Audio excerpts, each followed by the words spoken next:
Okay, a couple of notes before we start painting our butterflies black.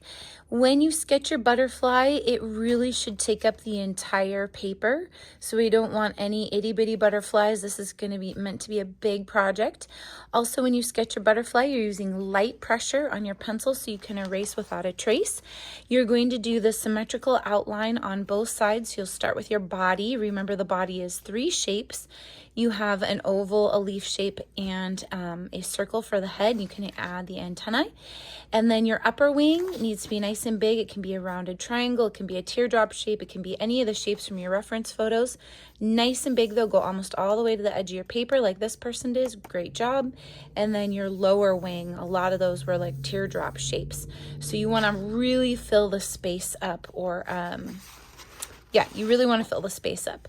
So this person did a wonderful job of adding detail on only one side. So you choose a side that's going to be painted, and then the other side, you're just going to have those guidelines there for the fractured pieces. So this side is going to be painted in black first and then bright watercolor.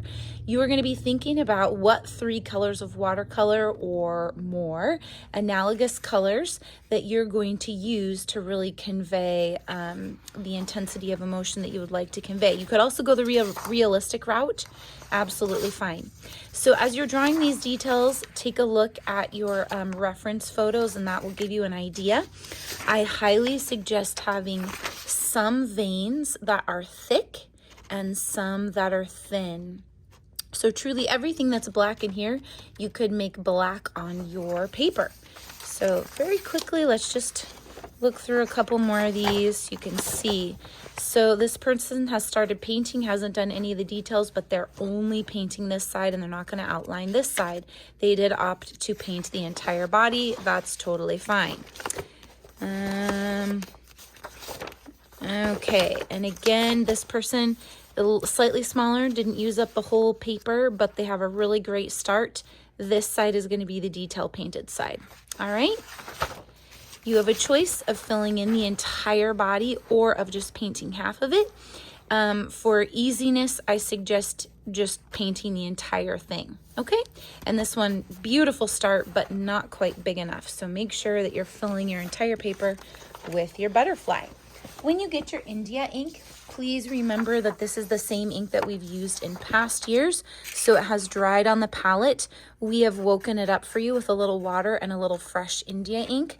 Please do not ever help yourself to more. Always raise your hand and get it from an adult. Please do not ever help yourself to more. It's just keeping disasters at a minimum. Be really nice to these styrofoam plates. We want to make them last. You can see that the old paint is waking up and it's kind of gooey. So you're going to work that in, integrate that in. We're using old paint brushes for this. Okay, so let that soak for a little bit, and then I'm just going to wipe a little bit off. And we're just going to do some practicing. So you want to be up on your tippy toes for thin lines. And the second you see scratchiness, you need to reload your brush. All right, so I'm just going to zoom in here a little bit.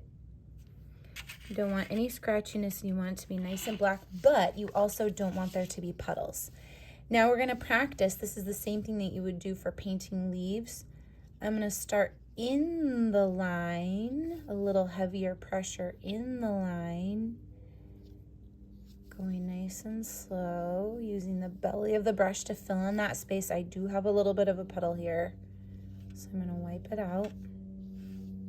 Okay, so to make thick and thin. So we're just going to practice smoothing out these edges. You can round all the corners, just like we did in the neurographic art.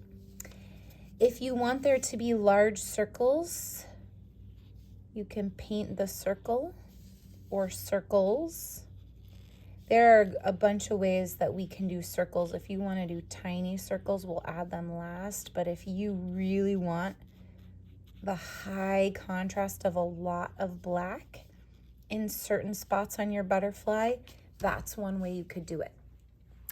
The majority of the wing we want open for watercolor. So you're just going to do the outline and the big details, and you're going to want to vary thick to thin. All right, so you can all see how it's drying quickly, except for there is a puddle. You're definitely going to want to roll your sleeves up for this one, folks. So we're going to take a moment to practice on some scratch paper.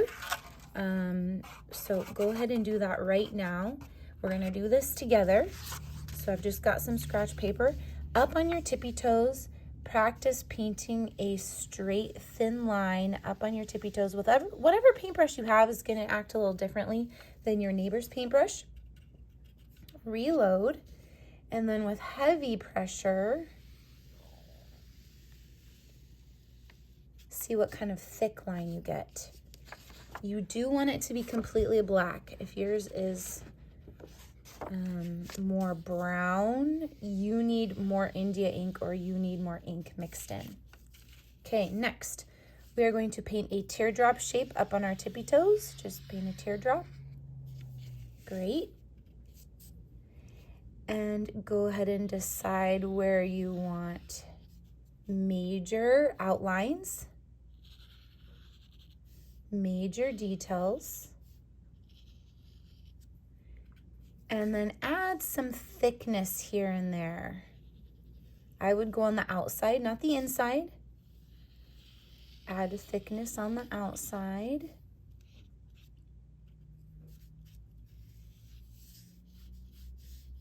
Any dry spots, you just very carefully go over. So this is time for precision, people. You've spent a lot of work on your detail, on your pencil, and now it's time to be precise and really take your time. When your butterfly is ready, you just need to make sure that your paint is woken up again, that you have a messy mat. Please don't let your brush dry out. And please roll up your sleeves, because this is liquid Sharpie and we're gonna go very slowly. The belly of your brush holds a lot of paint, but you won't have as much control there. And like I said, we're gonna be using the old acrylic brushes, so it's not gonna be perfect like it would be with the small brushes, and that's really okay. We want some variation, we want something thin. You are going to fill in all of your major outlines, but not too much. We still want plenty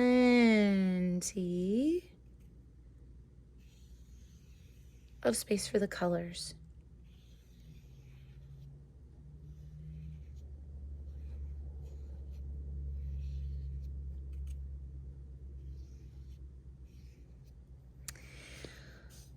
All right, I think I will fill this in right here.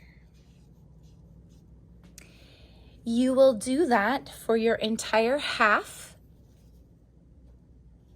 The only exception is, I highly recommend, if you are in doubt on the body, to just go ahead and paint the entire body. All right, you can round all of these corners just like we did with neurographic art. So I'm just gonna round this corner, round this corner. This will really elevate it and is great detail practice.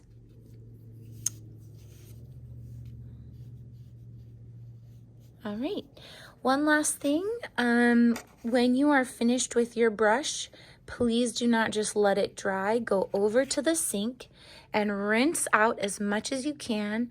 Get a little soap in your hands. I'll show you how to do this. Yes, it is gonna turn your hand black. I'm gonna scoot the artwork away. So I've got some soap in my hands, and I'm not mashing the brush. I'm being pretty gentle here. So I'm up on my tippy toes on the palm of my hand to really get that India ink out. All right. Everybody needs to do this for their brush.